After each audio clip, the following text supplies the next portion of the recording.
Oke, selamat siang semuanya. Shalom, sahabat Kompak Siang, senang sekali kita kembali bersama saya Andre Wahyudi Broto sebagai host di podcast Kompak Siang. Ruang di mana kita akan mendengar kisah nyata bagaimana Tuhan bekerja dalam hidup seseorang dengan cara yang seringkali tidak kita duga. Ya, hari ini kita akan mendengar sebuah kesaksian yang sangat unik ya. Uniknya bagaimana ya, sebuah kisah ya tentang bagaimana sebuah gambar siluet Yesus ya yang sederhana justru menjadi pintu masuk bagi sebuah perjumpaan pribadi dengan Kristus yang akhirnya bisa mengubah arah hidup dan membentuk karakter dan menyalakan kerinduan untuk melayani Tuhan dengan sepenuh hati. Siapa dia? Narasumber kita lahir dan besar di Jakarta, berasal dari keluarga Muslim Kejawen, dan kini dikenal sebagai seorang hamba Tuhan dengan latar belakang pendidikan teologi. Mari kita sambut bersama-sama Pak Oki Oto. Luar biasa. Oke, shalom Pak Oki Oto. Terima kasih sudah bergabung bersama kami di podcast Kompak Siang ini ya. Pertanyaannya, ya saya bersyukur dengan hari yang tidak mudah ya. Terutama saya, tadi pagi saya sudah tes audionya bagus, internetnya bagus tadi pagi untuk saya mau on air jam siang kan. Tapi ternyata jam 12 siang barusan saya ada problem. Kameranya freeze, tapi setelah saya riset, ya ternyata masih bisa ya. Oke, saya sapa dulu. Ada Pak Ben Yanis, Manado. Apa kabar Manado?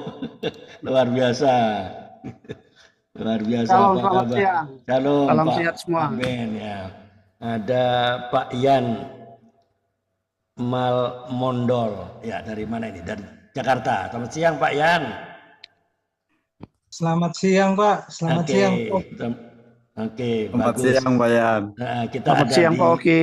Siang Pak Ben. Kita ada di podcast ini setiap hari Senin, Selasa, Rabu saja Pak. Ya, mulai jam 12. Ya, selamat siang Pak Hani M. Selamat siang. Ya, Pak Hani M dari mana? Jakarta? Manado. Dari Manado ini. Oh, Manado. Oh, temannya Pak Ben berarti. Wow. Ya. Keren. Terima kasih ya sudah berkenan hadir ya. Oke. Ada lagi siapa nih? Satu lagi siapa nih? Dodi. Pak Dodi Maynard. Ya. Pak Dodi Maynard. Temannya siapa nih? Temannya Pak Ben. Atau temannya Pak Oki? Selamat siang Pak Dodi. Ya, nggak monitor. Ya, alright. Shalom Pak Oki Oto ya. Terima kasih ya. Pak Oki sudah bergabung bersama kami di podcast Kompak Siang ini yang diselenggarakan setiap hari Senin, Selasa, Rabu mulai jam 12 ya. Ya, kita tidak berlama-lama. Ya, pertanyaannya untuk Pak Oki ya mengenai awal perjumpaan pribadi dengan Tuhan Yesus ya. Pak Oki bisa ceritakan lebih detail ya momen apa saat pertama kali melihat gambar siluet Yesus itu, apa yang Pak Oki rasakan waktu itu sebagai anak kecil, yaitu kelas 3 SD, atau boleh ceritakan tentang keluarga dulu lah. Pak Oki anak keberapa, dari berapa bersaudara, dan lahir di mana? Silakan Pak Oki, silakan. Ya, selamat siang semuanya teman-teman. Andre, terima kasih atas kesempatannya boleh menyaksikan akan karya Kristus. Amin. Di podcast Pak Andre ini. Jadi saya Oki Oto ini lahir di Jakarta. Kami dari latar belakang keluarga Muslim. Tetapi Muslimnya ini lebih kepada musim klinik lah, lebih ke klinik malah, lebih ke kejawen begitu ya, karena warga suka simpen keris dan Keris, semuanya ya. gitu ya, ritual-ritual selalu Oke. pakai ritual-ritual dalam menyuci keris gitu. Ya, tidak pernah juga saya diberitahukan Islam itu seperti apa begitu ya. Ya, hanya Islam abangan lah. Oke. Nah, ini latar belakang keluarga gitu ya. Kami semuanya itu seperti itu. Tapi kira-kira kelas 3 SD ini, kelas 3 SD ya. Saya sekolah di sekolah Katolik Tarakanita. 3 SD ini ada satu teman saya, dia bawa semacam fotokopi gambar daripada, dia bilang ini gambarnya Yesus katanya begitu ya. Fotokopinya juga cuman hitam putih, ya, saya ingat sekali itu nggak jelas begitu ya. Tapi waktu saya lihat gambar fotokopi itu, tiba-tiba saya seperti memang melihat muka Yesus begitu ya. Lalu saya menangis itu sampai-sampai, padahal teman saya yang bawa itu dia sebenarnya orang Islam juga sebenarnya gitu. Tapi dia kemudian sampai-sampai dia bilang, jangan nangis begitu dong gitu. Saya bisa-bisa jadi percaya Yesus juga nih, bilangnya gitu. Oke. Waktu kelas 3 SD, tapi saya kira-kira umur 9 tahun ya Pak? Pak oke. Ya, itu 9 tahun itu. 9 tahun. Ya 9 tahun saya memang. Kenapa orang tua mengizinkan anaknya sekolah di Katolik? Kan Muslim, SD negeri lah atau SD Modia lah apa? Kenapa kok malah ke Tarakanita? Apa yang terjadi, Pak? Silakan. Pasti teman-teman bertanya ini. Ya. Tahu juga ya gitu, karena waktu itu orang tua yang kemudian memasukkan gitu ya. Tahu-tahu kita sudah masuk ke sekolah Tarakanita. Dimasukkan ke situ lah. Mungkin karena waktu itu kan sekolah yang bagus lah. Bagus. Tapi kan mahal Pak ya. Tarakanita kan relatif lebih mahal daripada sekolah-sekolah lainnya. Apakah keadaan ekonomi orang tua lebih berlimpah gitu ya? Ekonomi gitu ya? waktu itu cukup bagus lah. Iya. Cukup bagus. Saya perkirakan seperti itulah. Ya. Punya lah waktu itu, sehingga memang menyolahkan kami ke sekolah terbaik swasta lah ya. seperti itu. Karena TK saya itu di sekolah Jerman, TK saya. Oh, TK Jerman di mana?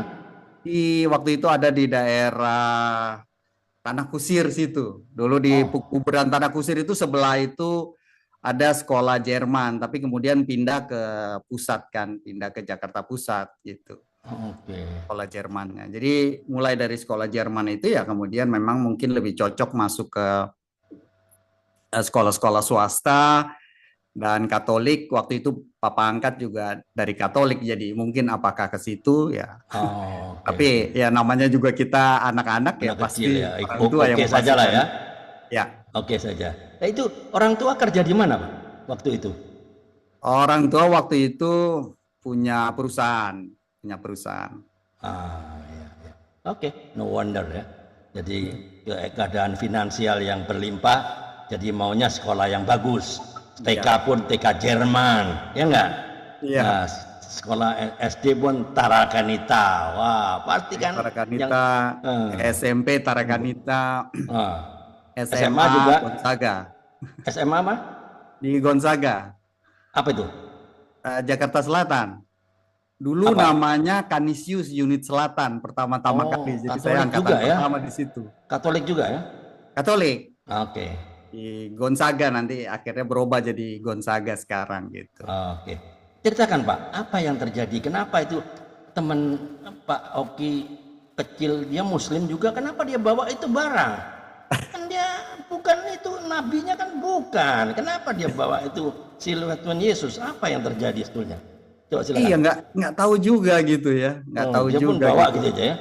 Tiba-tiba dia bawa aja gitu ya. Mungkin karena kalau di 3 SD itu kita kan jadi di umur-umur segitu dan di sekolah Katolik itu mereka akan belajar, anak-anak mulai belajar untuk mereka menerima Ekaristi. Iya. Nah, itu kelas sekitar di kelas 3 sebelum SD. Pelajaran biasanya dimulai dengan doa Katolik ya, betul? Iya, jadi memang harus walaupun muridnya Islam harus mengikuti doa Katolik ya, betul? Ya, ya. Ya.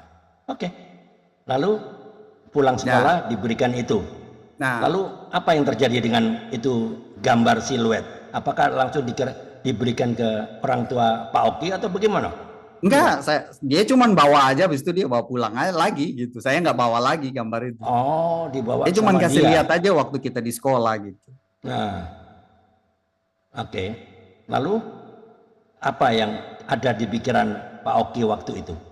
Ya, jadi itu gambar Kristus itu yang ada ya setelah saya lihat lalu agak menggugah hati Oke. saya itu terus kemudian terbawa dalam kerohanian saya begitu. Jadi ada satu lagi teman saya, dia itu orang tuanya rajin ke gereja Katolik. Oke. Nah, jadi kalau saya nginep rumah dia, pasti kita ke gereja, dan itu saya mulai rajin lah ke gereja Katolik dari situ. Walaupun nanti nggak ikut teman saya juga pribadi secara sendiri itu ke gereja Katolik. Jadi dari kelas 3 SD sampai SMA itu saya boleh dibilang agak rajin lah ke gereja Katolik. Tapi ya sekilas itu saja. Sekilas, ya. Saya hanya Yesus itu adalah Tuhan, dia Tuhannya orang Kristen, hanya seperti itu ya. Tapi itu sudah membuat saya mau mencari tahu ya, ini siapa sebenarnya Tuhannya orang Kristen ini begitu. Ya. Pak Oki anak keempat dari berapa bersaudara? Oh ya, saya anak pertama dari anak pertama dari saudara. 4 ya? Ya. Dari 4. Apakah yang 4 itu sama juga? Sekolah Katolik juga atau bagaimana? Ya, sama. Sama sampai mereka SMA itu di Don Bosco. Jadi ya hampir semuanya di Katolik, sekolah Katolik lah gitu. Ya. Namanya keluarga Islam, Muslim. Apakah nggak ada diajari ritual-ritual secara agama Islam, atau dibiarin aja anaknya 4 orang ini? Dibiarin aja kita. Oh, dibiarin saja. Kita bebas saja gitu. Bebas. Jadi karena orang tua juga nggak peduli ya. Orang tua nggak terlalu. Cuman kalau oma saya ya dia agak sedikit naik haji dan semuanya begitu ya. Oke. Memang dari keluarga ini juga ada beberapa yang memang serius, tapi dari ibu saya sama sekali itu kita dibebasin begitu. Apa tidak ada komen, Pak, dari keluarga Opa? Ini anak satu nih Oki kenapa sekolah Katolik ini? Apa ini? Ini kafir, nggak gitu kah? Kalau dulu mungkin nggak begitu kali ya Pak Andre. Oh enggak ya. Dulu nggak terlalu artinya mungkin mau anak ini sekolah di mana begitu ya, nggak terlalu ini sekali. Dulu nggak ada seperti ekstrim begitulah dulu. Oh ya, biasa aja ya. Iya. Oke. Tapi nggak ada arah dari Opa. Kamu sudah belajar ngaji belum? Nah, ada seperti enggak? Pasti secara normal begitu, Pak. Keluarga Muslimnya begitu. Cuman ikut. Ya, cuman ikut kayak puasa, Idul Fitri. Ya itu aja sih. Nah, pakai sarung gitu ya. Nggak pernah sholat atau itu juga nggak pernah sih. Jadi nggak diajar sholat, nggak diajar ya? Nggak diajar. Mungkin waktu itu pembantu yang pernah mengajari sih. Oh. Iya. Oh, ada pembantu ya. Kalau pembantu yang mengajari gitu. Oke. Ya. Luar biasa ya. Oke. Sampai sekolah SMA. Setelah SMA bagaimana? Sampai SMA, lalu di SMA itu kita kenal di bawah dekat rumah itu ternyata ada gereja Pantekosta begitu. Jadi ada teman adik dia ke situ, kita diajak ke situ. Oh, temannya adik ya? Ya, ada temannya adik, kita dibawa ke situ ya. Ke situ pertama kali ya kan beda gitu ya. Saya liturgi Katolik itu kan kusuk. Ini gereja Pantekosta kan waduh menangis lah, ya? Apalah begitu ya. Waduh, itu sepanjang kebaktian itu saya ketawa terus gitu sampai pendetanya itu sampai marah gitu. Oke. Iya. Karena ini kok lain sekali gitu ya. Nah, Waktu ke nanti gereja itu orang tua setelah tahu nggak, itu baru Pak Oki? Orang tua tahu nggak? tahu, orang tua tahu. Orang tua tahu waktu itu, tapi orang tua masih belum gitu, masih Tapi belum. nggak apa-apa, dibiarin Masih aja ke belum. gereja. Nggak apa-apa. Nggak apa-apa. Nggak apa-apa, nggak apa-apa. Beberapa kali sih, cuman ke Pentakosta, lalu ada teman juga ini, kemudian ibunya kenalan dengan ibu saya. Lalu dari situlah ya, dari mulai gereja Pentakosta itu ketemu ini jemaatnya Pariaji, ya akhirnya ke gerejanya Pariaji. Bahkan saya juga dibaptis sama Pak Pariaji malah begitu. Oh, dibaptis setelah SMA ya? Ya, di SMA itulah, Oh. Iya.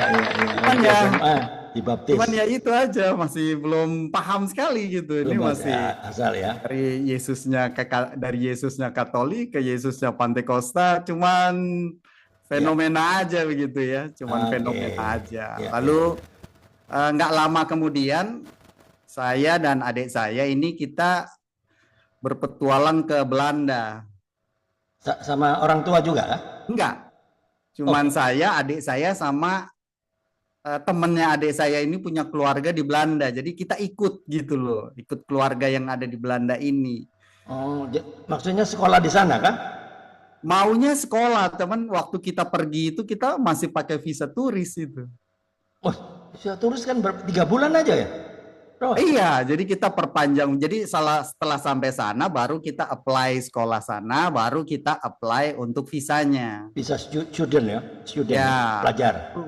Sempat gagal itu, sempat saya pulang lagi ke Indonesia untuk urus visa turis, baru kemudian balik lagi ke sana studi 2 tahun. Jadi 4 tahun saya di Belanda gitu ya. Jadi Pulang balik ngurus visa balik lagi ke Indonesia, ini duitnya kebanyakan duit ini kelihatannya Pak ya.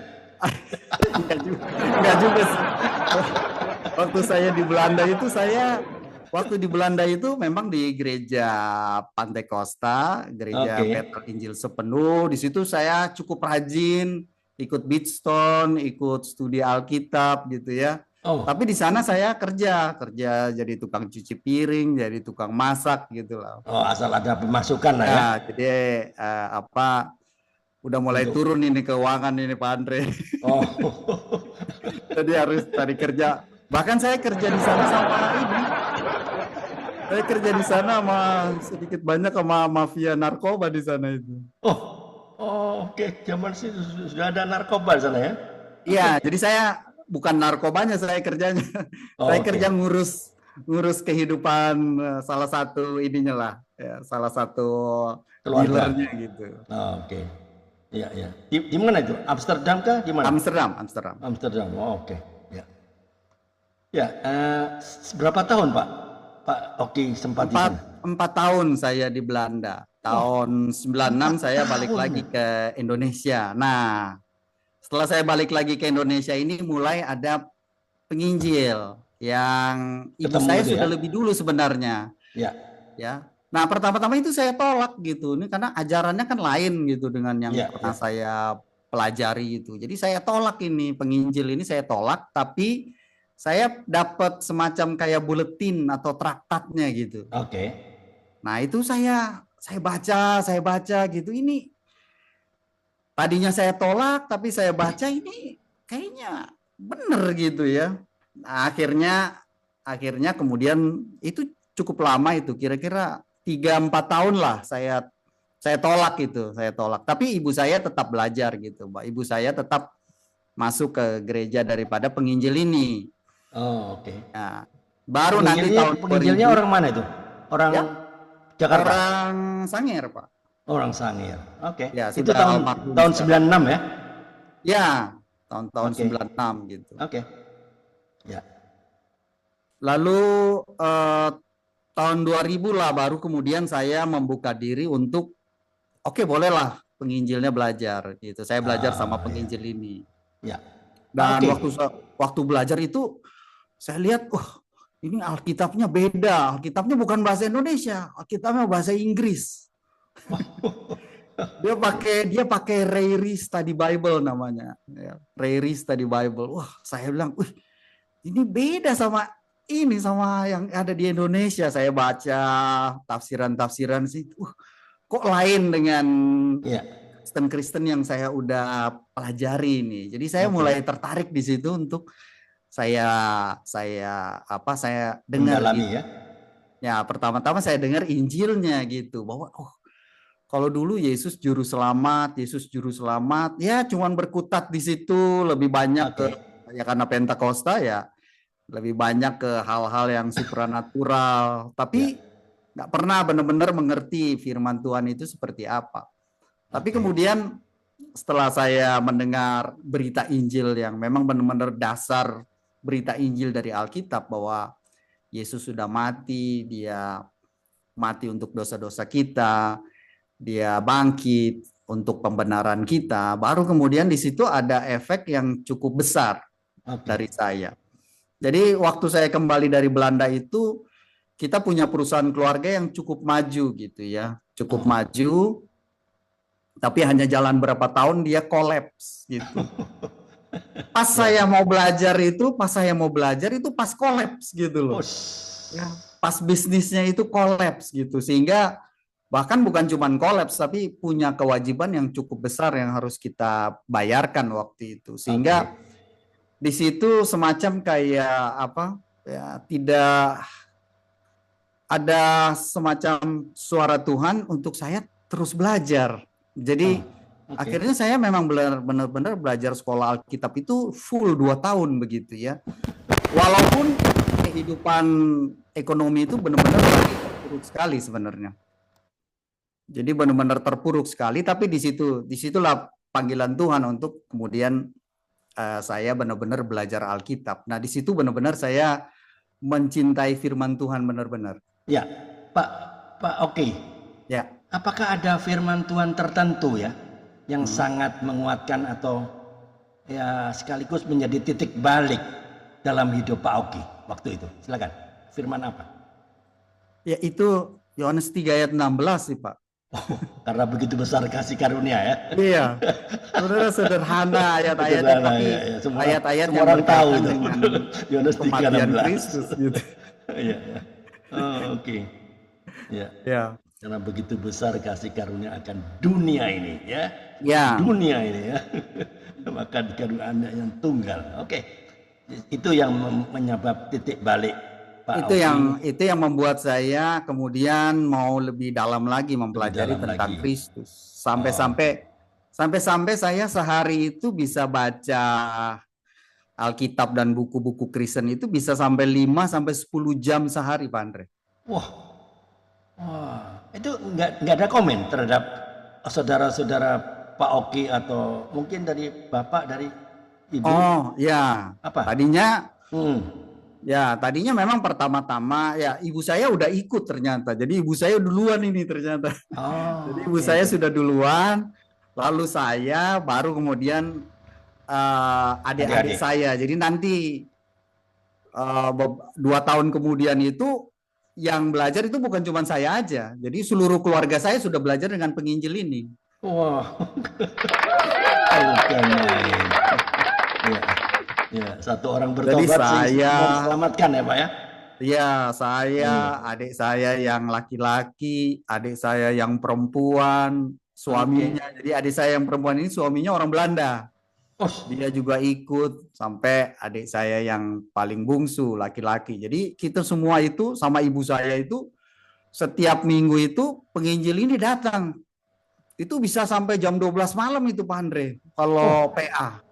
Sama-sama keluarga kami itu. Ya. Dekat rumah kah itu penginjilnya, dekat rumah jauh. Pak Oki? Jauh sekali. Itu rumahnya dia itu di Bekasi, sedangkan saya di daerah Bintaro. Bintaro tempat macet-macet ya? Iya.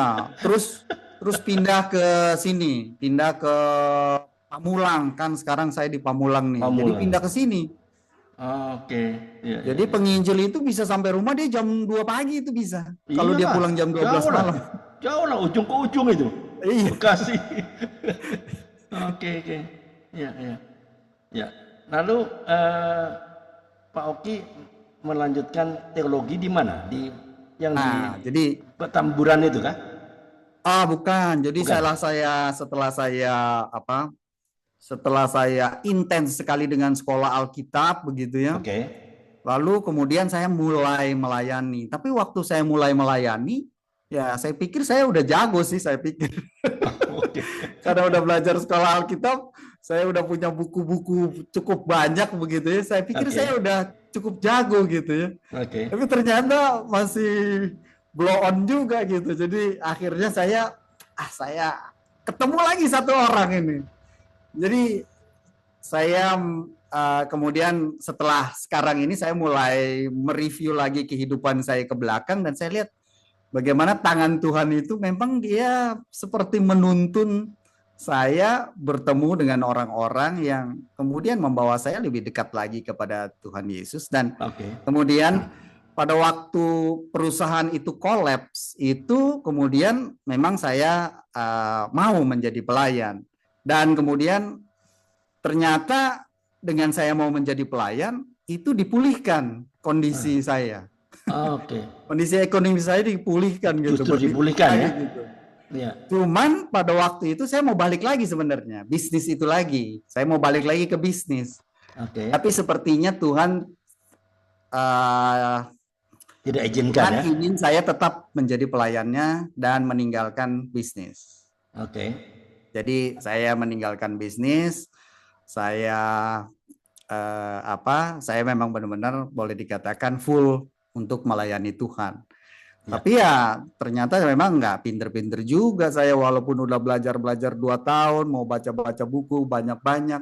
Jadi saya ketemu satu orang, nah dia yang membawa saya ke sekolah Alkitab. Dan saya nggak mau sekolah Alkitab yang sekedar cuman sekolah Alkitab gitu ya. Karena Ya. saya Oke. dulu idola saya itu Charles Ryrie, itu sekolahnya di Dallas Theological Seminary. Saya mau sekolahnya di Dallas Theological Seminary gitu. Iya. Tapi kan itu di Amerika. Tadinya saya Amerika, udah, saya mau inilah ya, mau ke sana lah, mau apa. Tapi ternyata ada di Indonesia ininya. Oke. Ya, turunannya ada. Jadi saya sekolah di STT Agapes waktu itu. Pak Oke. Weli Panden Solang. Nah, Pak Weli Panden Solang ini murid daripada Pak Kris Marantika.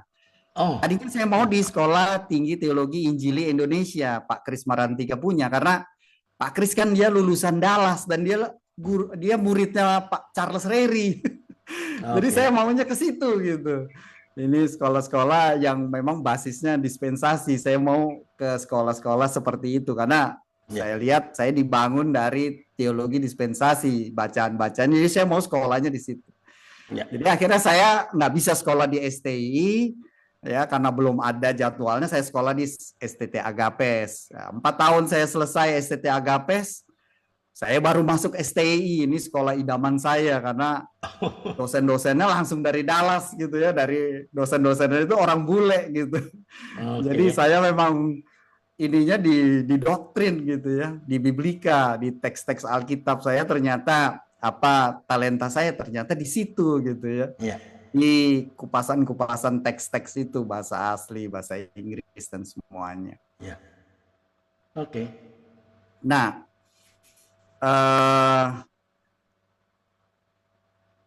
setelah itu ya, setelah S2 4 tahun juga. S2 itu 4 tahun lama juga. Ya. Ya, agak lama S2 4 tahun. Ternyata saya lihat, aduh agak kurang nih. Gitu. Masih kurang katanya. Masih kurang. Jadi saya masuk S3 akhirnya. Karena saya S2 saya mengajar. Saya mengajar pertama-tama di STT Biblika. Lalu kemudian saya mengajar akhirnya saya merasa bahwa ini kurang cukup gitu ya. Kurang cukup dan saya mengajar akhirnya saya ambil lagi S3. S3 saya ambil ini, gado-gado saya ambil. Apa itu?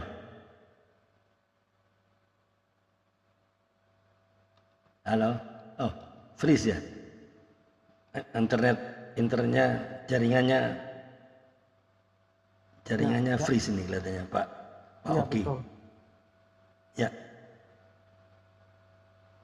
Halo Pak Oki, bisa dengar saya?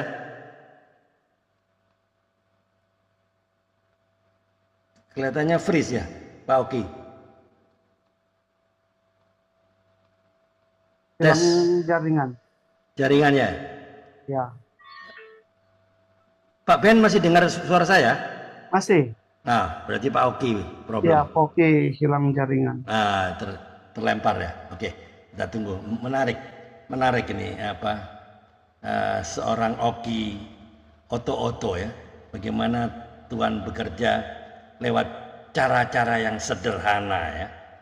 Ya, lewat teman kelasnya SD waktu umur 9 tahun, hanya sekedar gambar siluet Tuhan Yesus. Itu yang apa? Mencetak di hati kecil Oki kecil waktu itu ya. Nah, sayang jaringan Pak Oki lagi terlempar ya. Ya, kita tunggu dia masuk. Ya. Ya, menarik. Jadi ya kita akan tanya lagi mengenai ya perubahan karakter apa yang Pak Oki dapatkan ya. Ini akan saya tanyakan. Ya teman-teman, kalau ada yang mau bertanya silakan buka mikrofonnya saja, boleh. Kita tunggu nih, mana nih Pak Oki. Saya telepon dulu. Belum masuk. Belum masuk ya? Ya. Coba saya telepon ya.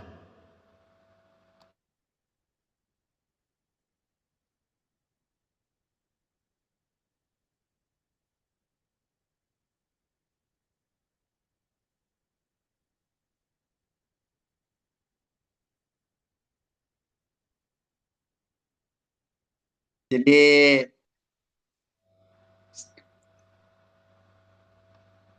setelah apa pilot itu sebentar.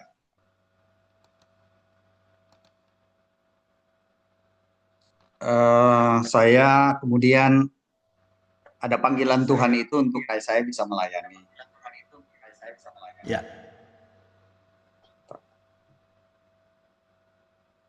Sebentar, saya mematikan dulu yang ini.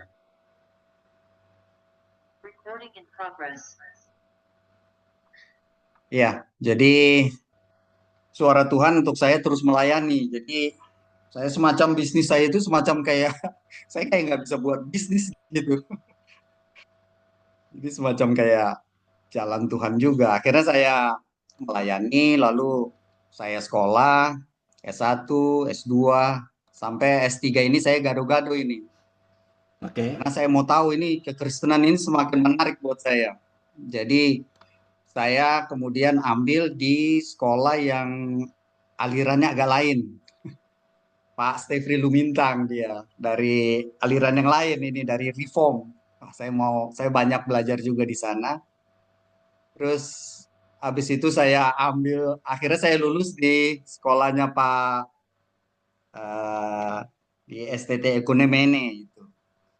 Sekolahnya Pak siapa dari Suara Kebenaran itu. Ya. Dari gereja GSKI. Saya lulus dari situ. Gereja Suara Kebenaran Indonesia. Ya, Gereja Suara Kebenaran Indonesia Pak siapa?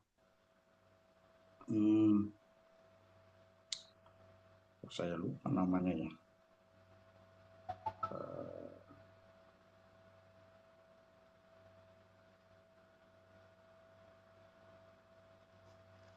Pak Erastus, nama Pak Erastus Sabdono waktu itu ya. Sempat ikut kuliah dari sana juga dan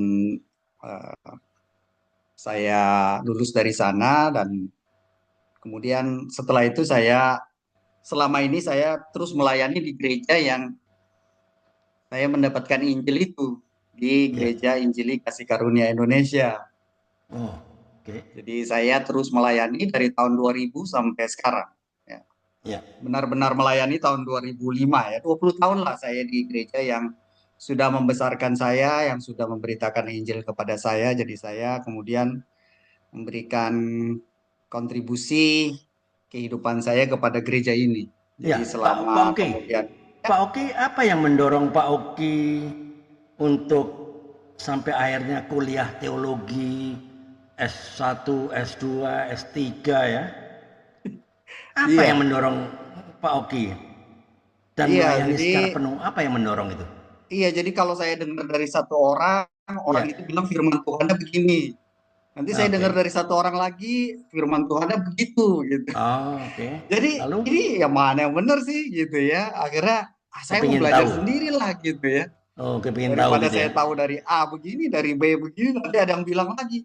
Ya apa waktu itu contohnya misalnya buah-buahan yang dipersembahkan oleh Kain itu adalah buah-buahan yang busuk bahasa Ibraninya.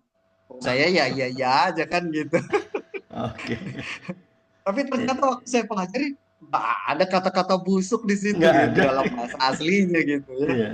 Nah, itu yang membuat saya akhirnya saya mau belajar lah gitu. Nah, waktu saya belajar itu yang membuat saya lebih menarik lagi ini Alkitab begitu ya. Apalagi Oke. saya suka dengan secara sejarahnya, lalu kemudian saya suka sekali dengan sejarah, lalu kemudian dengan bahasa-bahasa teks aslinya itu seperti apa, maknanya seperti apa. Nah, saya benar-benar saya ini sekali di situ. Oke. Intens sekali. Jadi semua buku saya beliin waktu itu, Pak Andre. Oke. Semua buku saya beliin. Walaupun saya nggak ngerti bahasa Ibrani, saya nggak ngerti bahasa Yunani, Beli aja. saya beliin semuanya gitu. Iya, iya. Pokoknya beli aja dulu gitu. Ya beli aja Urusan dulu. mengerti Saya nanti sampai dulu ya. punya, Nanti saja. saya punya mungkin sampai lebih dari 300 saya punya buku-buku dan Wah. memang kebanyakan buku-buku saya itu kebanyakan buku-buku biblika gitu. Jadi Biblika. buku-buku doktrinal, buku-buku tafsir, buku-buku bahasa Ibrani, buku-buku bahasa Yunani itu kebanyakan buku-buku saya itu seperti itu gitu ya. Iya. Ya. Iya. Jadi Pak sampai Oki. sampai seperti itu gitu. Jadi Ya, Pak Oki, menarik ini. Pak Oki bisa suka bahasa Ibrani, buku ini, buku itu dibeli aja. Padahal Pak Oki saya dengar ini dari suara-suara orang di luar. Pak Oki dulu pembalap, apa betul? oh, iya. Apa yang terjadi? Kok bisa dari dunia pembalap yang sama sekali beda, kok sekarang suka buku bahasa Ibrani lah? Itu kan omong kosong. Itu kan orang zaman dulu kan begitu. Kenapa Pak Oki bisa masuk ke situ? Padahal dunia Iya. pembalap kan dunia wah serba cepat ya. Dunia cewek-cewek cantik, betul nggak? Cewek-cewek sih enggak. Enggak ya? Cuman dulu waktu punya banyak uang begitu, Oke. ya dulu ya itu dulu kan ya Iya. sukalah mobil pasti kan. Nah, Oke. mobil kita suka balap begitu. Ya itu tahun 2000-an sebenarnya itu tahun 2000-an itu. Pertama-tama tuh saya mulai dari drag race gitu. Nanti saya udah Oke. juara-juara satu gitu. Udah juara-juara satu, saya pindah ke touring balapan jalanan itu di Sentul. Sampai Oh. saya juara nasional, Pak Andre. Saya juara nasional balap. Berarti kenal sama Tinton Suprapto itu ya? Saya kenal sama Jimmy Lukita. Itu Ah, Jimmy iya, Lukita itu jauh di belakang saya lah. Iya, oke. Jimmy Lukita. Jadi anak-anaknya Alvin Bahar. Ini tapi saya Oke. sama anak-anaknya, Pak. Saya sama anak-anaknya gitu ya. Oke. Moreno Suprapto dan itu semuanya gitu ya. Itu Oke. inilah gitu ya. Iya. Kita kenal-kenal walaupun nggak ini tapi kita kenal-kenal. Nah itu saya balap memang. Tapi kalau balapan itu kan hari Sabtu sama hari Minggu, Pak Andre. Oh, itu kan jam ke gereja. Ya, Betul itu nggak? dia.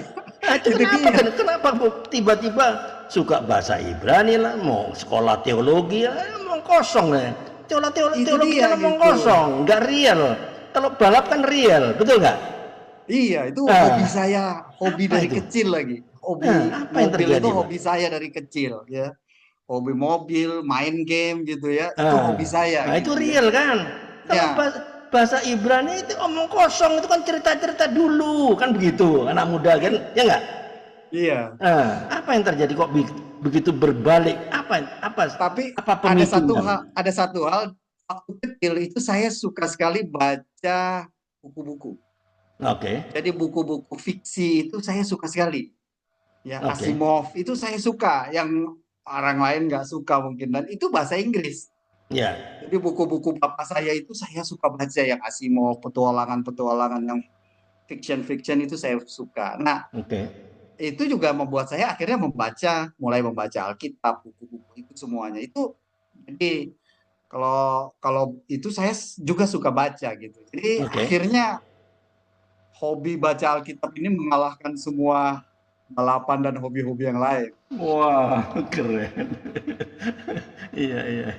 Iya, Jadi iya. sebenarnya udah juara nasional, akhirnya saya tinggalkan itu dan saya memang benar-benar fokus untuk pelayanan. Iya. Jadi Siapa yang memotivasi Pak Oki? Tinggalkanlah dunia balap-balap ini. Ya, ini masuk. Siapa itu? ya pertama-tama penginjil itu Pak. Yang Pak penginjil Damsun Bawole itu, Pak yang Damsun Bawole sampai itu. jam 12 malam di rumah itu kan? Ya, itu yang memotivasi saya karena wah, Alkitabnya beda, cara menjelaskannya juga bagus gitu ya. Bagus, oke. Jadi itu yang memotivasi saya untuk kemudian wah ini memang benar-benar untuk saya belajar Alkitab itu nggak boleh main-main dan juga Oke. semakin saya gali firman Tuhan itu semakin jadi kayak ini sekali. Jadi saya kalau misalnya saya udah ngetik, udah fokus untuk misalnya mempersiapkan pelayanan itu bisa 2-3 jam itu bisa lewat begitu aja ya, cepat Iya. sekali gitu. Oke. Udah fokus saya memang udah di situ gitu. Jadi akhirnya ya udah gitu. Nggak mungkin lagi saya bisa balapan karena kalau balapan latihan hari Jumat, hari Sabtu, Minggunya Iya. saya balapan itu seluruh hari. Berarti Oke. kan saya akan meninggalkan gereja kalau begitu. Jadi itu sudah lama-lama itu sudah akhirnya tahun 2005 akhirnya saya sudah benar-benar sama sekali tidak ini lagi.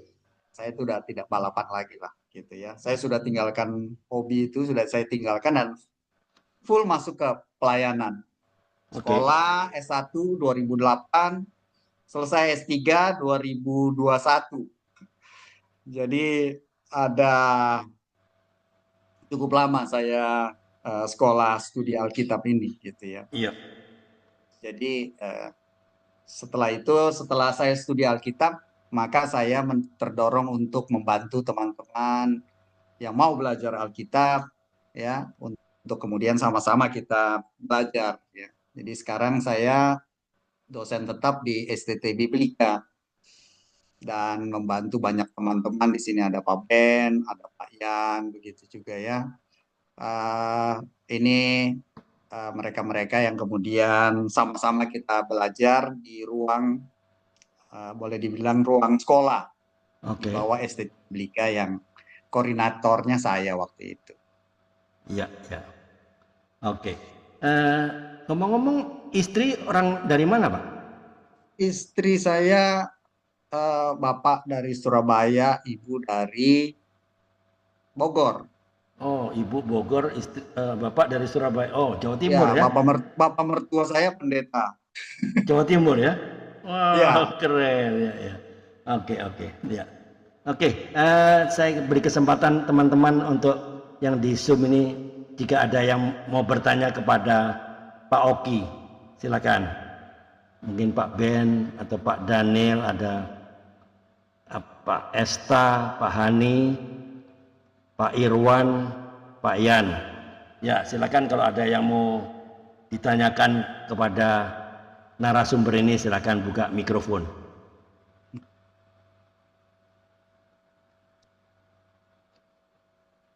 Ya, silakan. Ada yang mau bertanya? Enggak ada. Oke, kalau enggak ada, saya akan lanjutkan ya. Ya, Pak Oki. Boleh bertanya? Oh ya, siapa nih? Andre? Siapa nih? Pak Yan. Pak Yan. Pak Yan. Oh, silakan. Silakan Pak Yan. Saya nggak bisa lihat ini. Mana Pak Yan? Ya, silakan Pak Yan. Ini luar biasa. Pak Yan memondal ya. Pengalaman pribadi. Iya. Saya mau tanya sedikit, Pak. Pak Yan. Pak Yan boleh buka mic kameranya supaya teman-teman bisa lihat. Iya. Ya. Ya, silakan. Saya mau tanya sedikit, Pak. Karakteristik apa di gereja yang mendorong Pak Oki untuk terus melayani di situ, Ya. yang memiliki istilahnya ada fitur-fitur yang berbeda dari gereja yang lain, Pak. Ya. Itu saja, makasih. Ya, jadi semenjak saya kemudian diajar sama Pak Sun itu, saya lihat itu benar-benar fokus di Alkitab gitu ya. Jadi fokusnya benar-benar Alkitab, teks Alkitab. Nah, jadi itu yang memang karakteristiknya adalah Biblika, itu Biblika.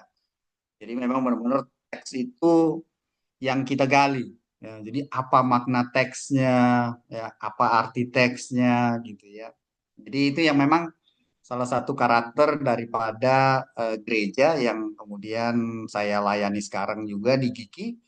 Itu adalah gereja-gereja yang boleh pertama adalah Biblika, bergantung pada teks Alkitab.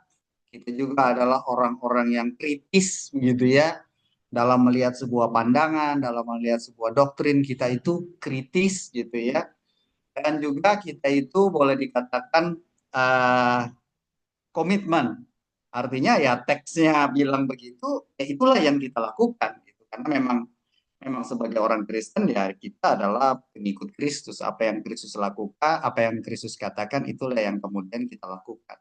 Jadi karakter-karakter itu Pak Ian, dia Biblika, ya dia Alkitabiah, dia kemudian kritis, ya dia belajar. Kita nggak pernah berhenti belajar, ya sampai saya juga S3 ini ternyata masih banyak sekali ternyata, ternyata masih kurang sekali gitu. Jadi saya ikut lagi. Jadi walaupun S3 ini saya juga tetap ikut kelas-kelas, ya walaupun informal, jadi saya tetap ikut, saya tetap belajar, dan juga kita tekun dalam melakukan itu ya, apa yang dikatakan. Jadi kita berkomitmen. Itu karakter yang gereja yang GIKI yang saya layani sekarang dan juga yang saya sebagai jemaat di situ.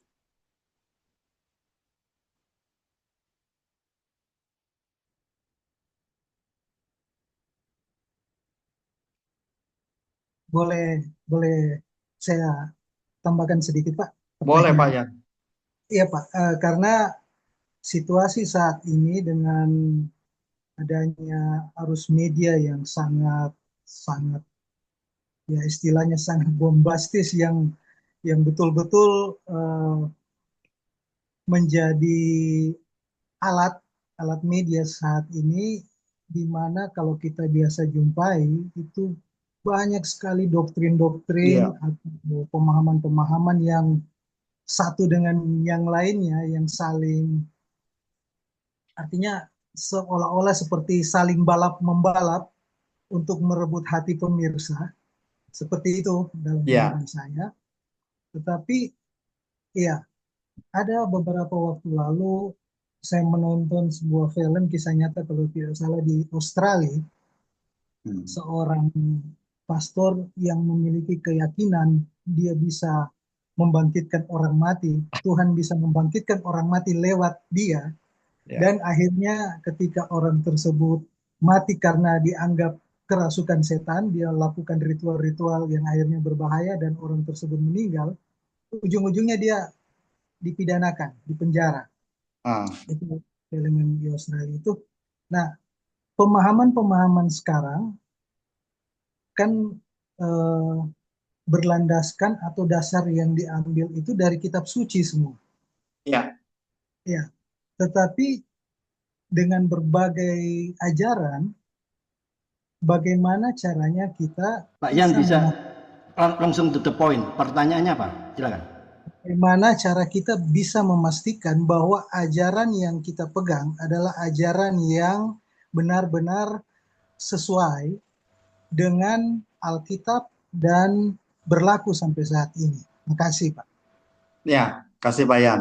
Itu yang kenapa saya suka sekali dengan eksegesis atau penafsiran teks gitu ya. Dan saya membaca penafsiran-penafsiran yang ada. Jadi yang pertama-tama memang adalah metode tafsir kita terhadap teks Alkitab kita itu. Itu metode itu yang harus benar. Sehingga waktu kita menafsirkan Alkitab, maka kita mendapatkan perkataan yang benar dari dalam Alkitab. Dan yang kedua adalah dari sejarah.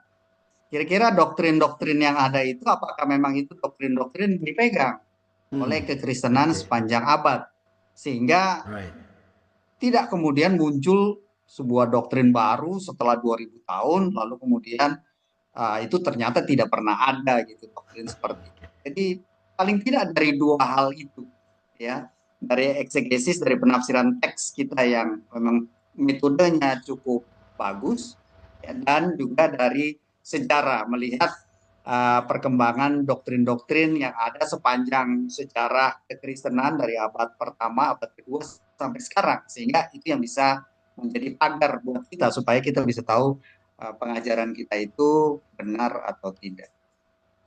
Ya. Oke. Oke, terima kasih Pak. Oke, ya. Ya, oke, ada yang mau bertanya lagi mungkin? Saya Pastor Andre. Pak Ben, silakan Pak Ben. Ya, selamat siang Pak dosen. Selamat siang, Ini Pak Ben. Oki ini dosen saya yang memfasilitasi saya selesai studi yang terakhir. Ya. Ya, ini menarik dari apa yang sudah diceritakan oleh Pak Dr. Oki Oto-Oto tadi, dari Muslim kemudian ke Protestan, akhirnya menemukan Injil. Nah, bahkan kalau tidak salah dengar tadi sempat dijelaskan, kok ada Injil yang berbeda, begitu. Kalau tidak salah ya. Iya, Nah, iya. mungkin Pak Dr. Oki Oto-Oto boleh menjelaskan ke kami, Iya. Injil yang Pak Dokter temukan sekarang itu Injil seperti apa, sehingga itu yang menantang Pak Dokter untuk fokus pelayanan sampai saat ini. Iya. Terima kasih. Kasih Pak Ben. Jadi pertama-tama itu saya Katolik dulu itu Pak Ben. Sama dengan Pak Andre Katolik, ya. Katolik ikut sebagai liturgi, ya, sebagai jemaat yang mengikuti liturgi. Menurut saya waktu itu udah bagus tuh. Tapi kemudian masuk ke Pantekosta. Pantekosta ya supranatural, ya, penglihatan-penglihatan dan semuanya gitu ya. Bahasa roh dan semuanya. Saya pikir wah kalau udah bahasa roh itu berarti udah rohani sekali lah, udah Kristen lah gitu. Tapi ternyata enggak juga gitu ya. Ternyata waktu ketemu dengan Injil yang benar itu berkaitan dengan itu tadi. Ya, dengan keberadaan kita yang memang berdosa dan kemudian tidak mampu, tidak bisa berbuat apa-apa terhadap diri kita sendiri, dan semua adalah karena anugerah Kristus yang sudah mati untuk dosa-dosa kita dan kemudian dia bangkit untuk pembenaran kita. Jadi itu yang kemudian kok nggak ada gitu di yang lain. Yang lain hanya Yesus Juru Selamat, lalu kemudian hanya menegaskan mengenai bagaimana kehidupan kita supaya kita diberkati di dalam dunia ini, supaya kita bisa lepas dari penderitaan. Tapi tidak pernah yang memberitahukan kepada saya bahwa memang saya sudah lepas dari dosa dan saya memiliki kepastian ke sorga. Ya. Itu nggak seperti kurang gitu ya. Di tempat lain itu mungkin ada, saya nggak katakan tidak ada. Mungkin ada, tapi penekanannya itu kurang. Gitu. Dan saya mendapatkan penekanan itu dari penginjil yang kemudian memberitahukan kepada saya. Dan itu yang membuat saya akhirnya itu pikiran itu semacam kayak terbuka. Lalu itu kemudian akan berdampak pada cara hidup dan cara berpikir saya. Bukan hanya saya yakin bahwa Yesus itu yang mengampuni dosa-dosa saya, tapi juga kemudian mengubah cara hidup saya gitu, supaya kemudian bagaimana bisa hidup ini bisa benar-benar diserahkan kepada Kristus dan kehidupan yang boleh dikatakan bebas dari dosa. Itu yang kemudian menjadi tujuan daripada kehidupan orang Kristen, bukan hanya memiliki kepastian ke sorga karena dosa kita diampuni, tapi juga kelepasan kita dari perbudakan dosa yang membawa kehidupan ini tidak melakukan kehendak Allah. Itu yang kemudian mungkin ada di sana, tapi ada di tempat lain ya. Kita kita harus hidup suci, kita harus hidup kudus. Tapi kalau tidak kemudian didahului oleh pengudusan, bahwa kita telah dikuduskan satu kali selama-lamanya oleh karena korban tubuh Kristus, kita tidak akan mungkin masuk ke dalam pengudusan praktis kehidupan kita. Itu yang urutannya itu semacam, kalau di luar itu saya nggak mendapatkan urutannya itu. Bahwa kita beriman terlebih dahulu, lalu baru kemudian kita hidup di dalam iman tersebut. Itu yang mungkin saya nggak dapat di luar daripada kita. Iya. Oke. Ya, oke. Dan kira-kira sudah jelas ya, Pak Ben? Ya, Jadi makasih. dia Jelas. menggali lebih dalam lagi dengan urutan-urutan supaya nyambung gitu maksudnya ya. Oke. Ya. Pak Oki, saya mau bertanya Pak, apakah Pak Oki pernah mengalami masa-masa kekeringan rohani atau ingin menyerah dalam iman? Gitu, pasti dong. Ya. Ada manusia ada pasang surutnya kan, walaupun Ya. dalam level bagaimanapun pasti dong seseorang mengalami masa kekeringan rohani, ya. Ya. Bahkan ingin menyerah. Pernahkah Ya. Pak Oki ada di level itu dan bagaimana Tuhan menolong? Silakan. Ya, jadi dalam studi saya juga, dalam saya mempelajari Alkitab, Oke. ada pertanyaan-pertanyaan yang sepertinya jadi saya ragu terhadap Alkitab ini. Oh, oke. Jadi semakin belajar ternyata bisa jadi semakin Iya, ragu betul. juga. Iya, iya. Jadi itu khususnya dalam bibliologi ya, dalam Alkitab kita gitu ya. Iya. Kalau Alkitab kita ini tidak ada salah gitu ya, Right. kenapa kok salinan-salinan dalam bahasa Yunani ada banyak berbeda? Wah, Iya. ini jadi pertanyaan besar gitu buat saya gitu Betul. ya. Sampai-sampai saya, wah ini gimana cara nyarinya gitu ya. Itu agak-agak salah satu yang membuat saya kemudian boleh dikatakan banyak pertanyaan ya, banyak pertanyaan. Jadi itu mungkin salah satu di dalam kehidupan kerohanian saya yang sedikit banyak saya mulai bertanya. Tapi kemudian setelah saya berdoa dan semuanya, Tuhan kasih jawabannya begitu, dan membuat saya jadi semakin lebih, sekarang setelah tahu jawabannya jadi semakin lebih kuat lagi gitu ya.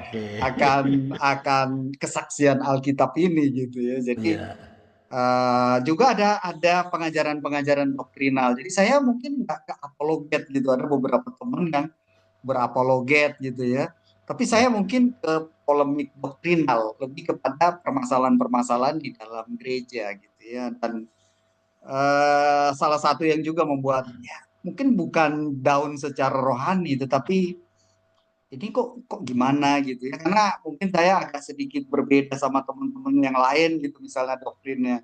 Lalu kemudian ada penolakan dan semuanya. Itu yang kadang-kadang membuat saya nggak down, tapi saya mungkin agak sedih gitu Pak Andre. Gitu. Aduh, saya kan hanya memberitakan kebenaran, tapi kok semacam kayak teman-teman ini ada yang menolak dari teman-teman pelayanan. Nah, itu yang membuat saya itu. Tapi ya pertama-tama saya agak ini juga, saya pertama-tama itu mau keluar aja dari gereja ini tadi.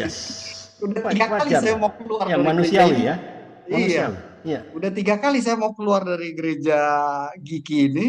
Saya udah mau keluar aja gitu. Ini saya nggak diterima dengan baik dan semuanya ya. Sudahlah, saya keluar aja. Jadi saya udah coba ke gereja. Saya sebenarnya diangkat sebagai wakil gembala di gereja bapak mertua saya, dan saya sudah dikatakan ya nanti kalau papi udah nggak di sini lagi, kamu yang meneruskan. Oh ya udah, oke gitu ya. Saya udah mau fokus di sana gitu ya. Gereja udah jadi, gereja udah besar gitu. Udah enak kan kalau jadi gembala. Tapi ternyata nggak jadi juga gitu ya. Lalu saya udah ikut juga, ada beberapa teman yang melayani, saya juga ikut melayani di situ. Saya jadi penatua di situ dan semuanya. Tapi ternyata nggak jadi juga, sampai ada satu lagi sudah 3 kali gitu. Saya berusaha untuk saya keluar dari gereja ini. Tapi ternyata Tuhan masih bilang sama saya, bahwa saya pelayanannya di sini. Jadi walaupun kamu melayani menderita di gereja ini, tapi tetap saja melayani. Jadi saya tetap setia terhadap gereja ini. Saya berusaha ya memberikan kontribusi ya, walaupun pertama-tama kali itu ditolak, tapi ya kontribusi itu setelah ya namanya tanaman mesti tunggu waktu berbuahnya. Iya. Jadi akhirnya Oke. ya tahun-tahun ini paling tidak saya bisa menikmati buah. Ya. Oke. Ya, Pak Oki, menarik ya mengenai perjalanan iman dari Pak Oki waktu kecil ya. Kalau mengingat masa kecil dahulu Pak Oki, Ya, SD ya. Apa pelajaran terbesar yang sekarang ini Pak Oki syukuri? Silakan. mungkin kalau SD mungkin nggak biasa, saya menjalani kehidupan itu biasa. Cuman salah satu yang memang agak berdampak dalam hidup saya adalah masalah keluarga saya. Oke. Karena saya dari keluarga yang berantakan, Pak Andre. Oke.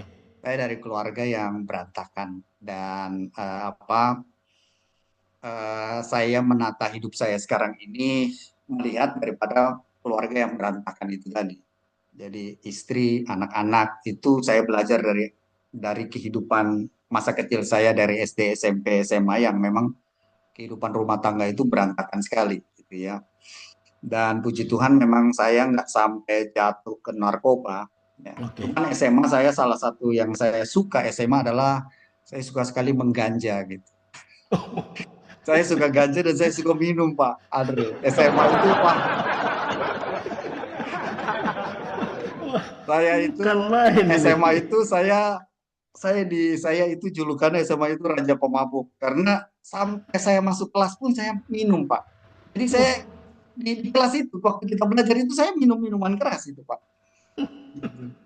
Ya, jadi saya Nggak ketahuan suka guru sekali. ya? Hah? Nggak ketahuan Nggak. guru ya? Hampir. Guru waktu itu bau apa ini ya? Bau apa gitu? Oh. Kita di belakang bilang oh bau parfum Pak. Pak. Kan mirip-mirip gitu loh. Alkohol dengan bau parfum kan mirip-mirip gitu. Bau parfum gitu ya. Ini orang. Saya suka sekali. Jadi waktu kemudian saya itu waktu masih di Pantai Kosta itu itu benar-benar saya tinggalkan minum. Saya suka sekali ke diskotik. Bisa. Oh, itu luar biasa loh. Iya. Saya suka sekali ke diskotik itu. Ya, sama teman-teman itu, wah, itu sukanya minum, mabok gitu ya. Sampai-sampai waktu di Pentakosta itu akhirnya saya nggak minum. Jadi saya masih ke diskotik, tapi saya pesennya orange juice. Sampai teman saya, ini nggak mungkin ini Oki, masa Oki biasanya tequila ini orange juice katanya. Kenapa nggak susu anget aja, susu panas aja? Sampai seperti itu Tuhan. Jadi seperti itu. Jadi itu mungkin di masa muda. Tapi yang sangat berkesan waktu saya di Belanda sebenarnya. Oke. Karena di Belanda itu boleh dibilang saya di akhir-akhir kehidupan saya di Belanda, sekolah di Belanda itu saya hidup dengan seorang ya boleh dikatakanlah seorang drugs dealer gitu ya. Drugs dealernya orang Indonesia.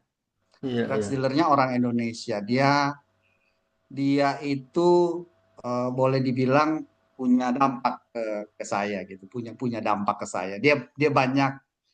Dia walaupun dia drugs dealer, dia juga pernah bunuh orang. Tapi dia waktu dia curhat ke saya itu sebenarnya dia hatinya hatinya terluka sekali. Dia hatinya terluka sekali dan dia banyak mengajar. Jadi saya mungkin nggak banyak belajar walaupun saya sekolah di Belanda. Sekolah. Saya nggak terlalu banyak dari belajar sekolah itu. Saya banyak belajar kehidupan dari dia, dari orang ini ya, dari drugs dealer ini. Dia yang walaupun dia drugs dealer, dia ini bunuh orang juga di sana.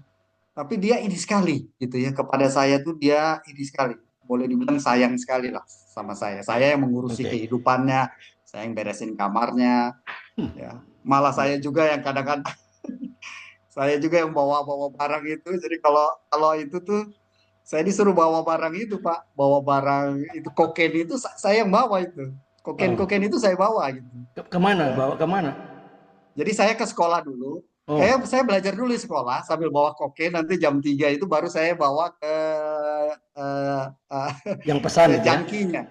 jangkinya, ya. Oh, yang Ininya pesan. saya Oke. baru saya bawa ke itu. Saya juga yang jadi saya tahu itu cara cara kokain itu dioplos itu dari 100% menjadi 50% itu saya yang oplos soalnya Pak. Saya yang oplos. Tapi saya nggak pernah pakai itu. Saya nggak pernah pakai itu. Saya nggak pernah pakai Nggak ada rasa obat-obatan. tertarik untuk mencoba.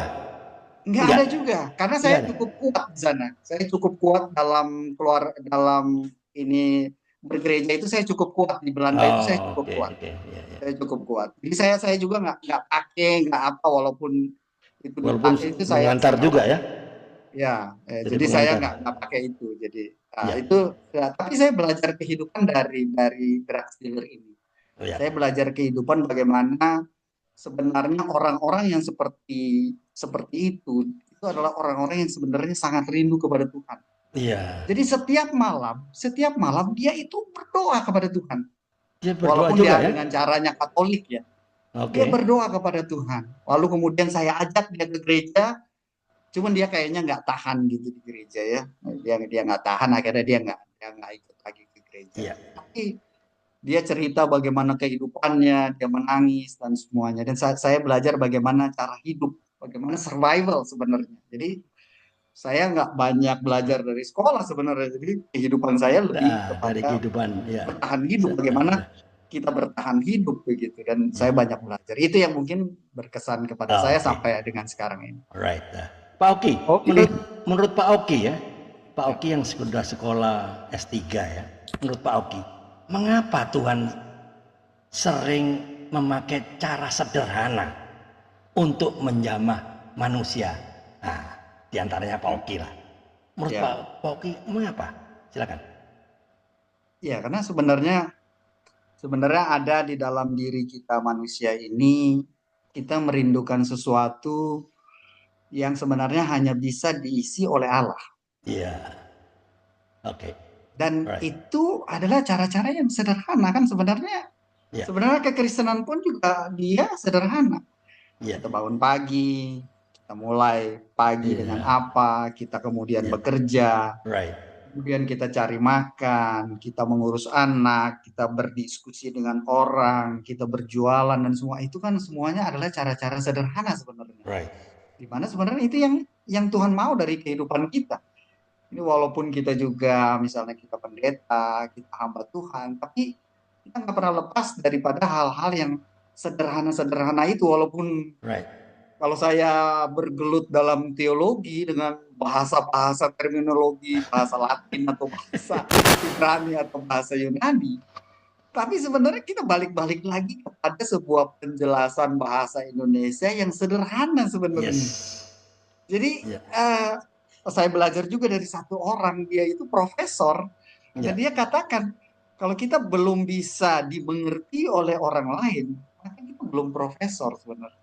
Iya. Jadi bukan terminologi tinggi-tinggi yang kita katakan, tapi penjelasan sederhana yang bisa ditangkap oleh orang lain dengan mudah dan kemudian bisa dilakukan oleh orang. Itu yang sebenarnya kenapa akhirnya Tuhan menggunakan cara-cara sederhana. Sakit, ekonomi menderita, gitu ya, ataupun permasalahan-permasalahan hidup yang dihadapi oleh orang, permasalahan-permasalahan sederhana yang sebenarnya kita sendiri kemudian menjadi buntu dan kemudian mau tidak mau kita kemudian akhirnya kita lari kepada Tuhan.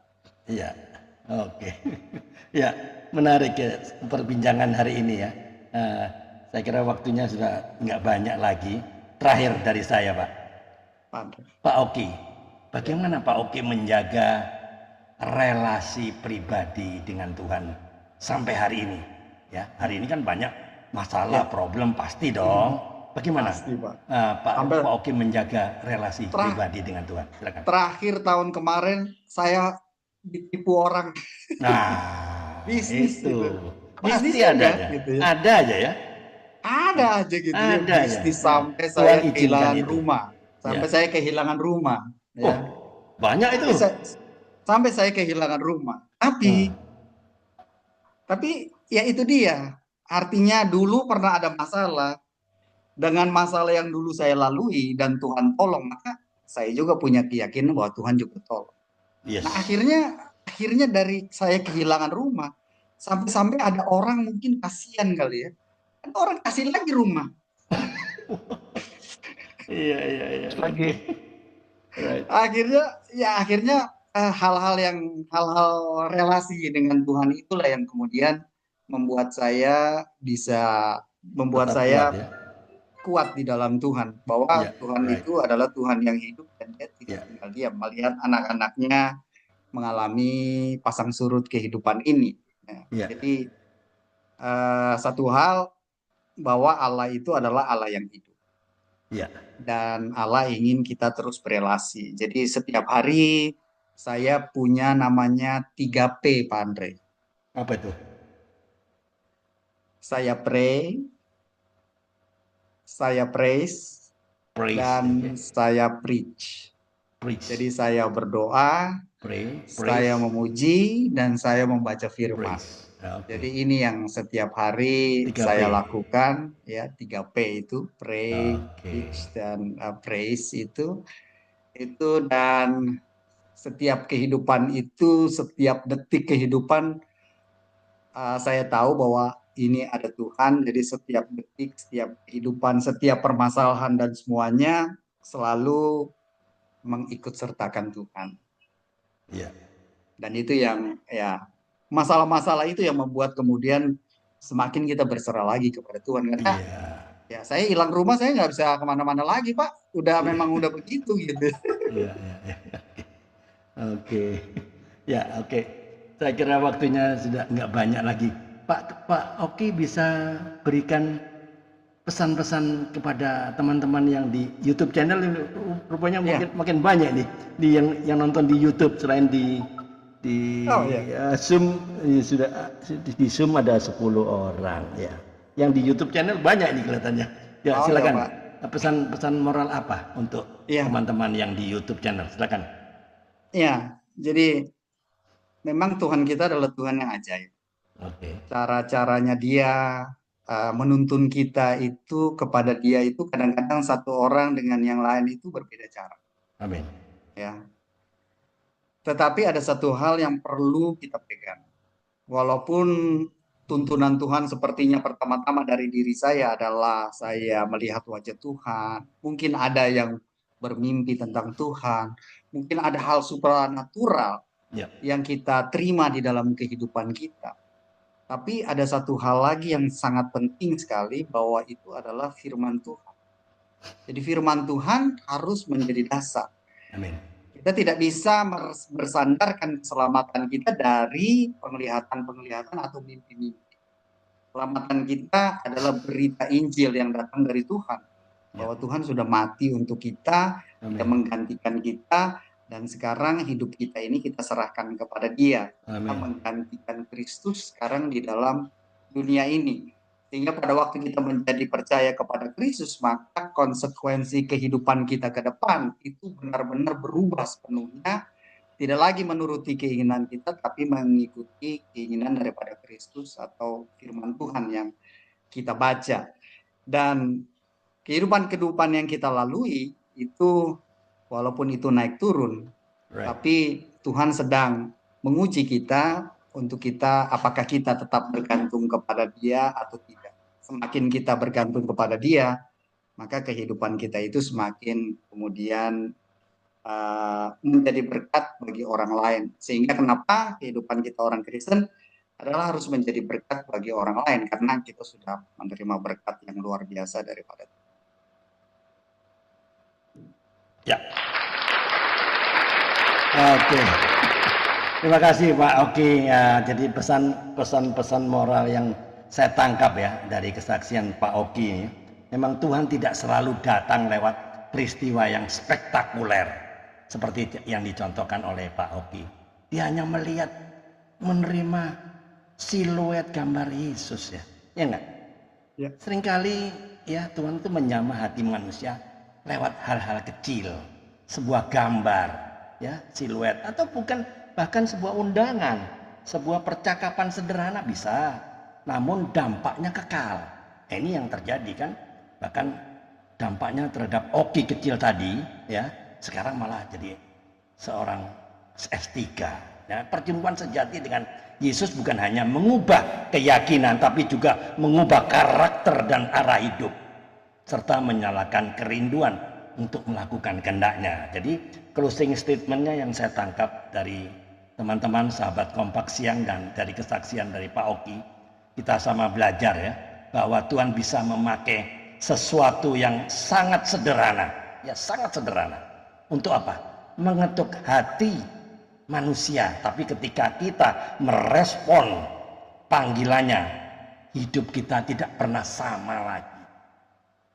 Kiranya setiap kita bisa peka terhadap cara Tuhan bekerja hari ini dan berani melangkah dengan ketaatan ketika Dia memanggil kita.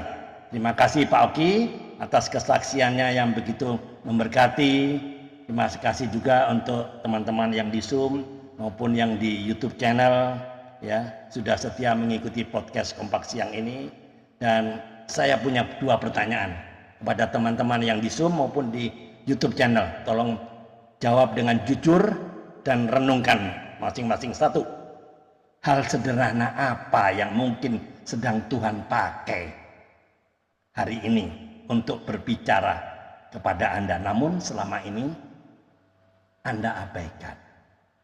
Tolong jawab jujur dan renungkan masing-masing. Kedua, jika Tuhan sudah menjamah hidup Anda, lalu perubahan apa yang seharusnya mulai terlihat dalam karakter dan cara hidup Anda? Alright, tolong dijawab dengan jujur dan renungkan masing-masing jawaban itu. God often uses small beginnings to shape extraordinary destinies.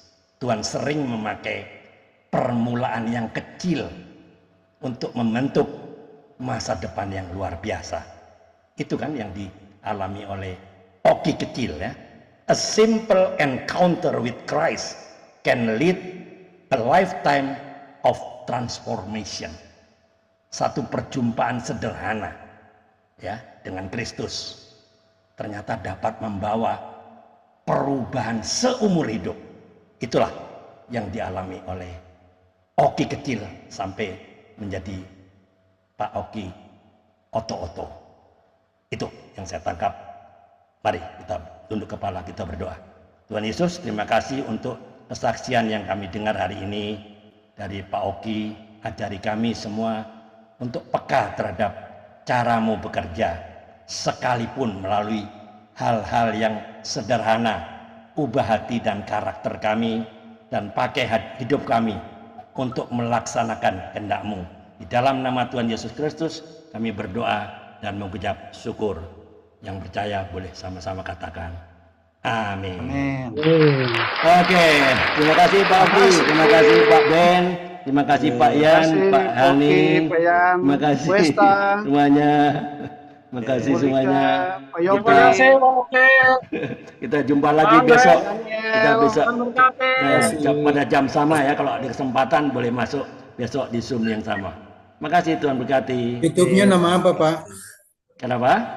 YouTube-nya nama apa, Pak? Kompas Siang. Kompak Iya, Siang. ini podcast Kompak Siang. Nanti saya Oke. kirim Kompak Siang. saya kirim hasil rekamannya ya.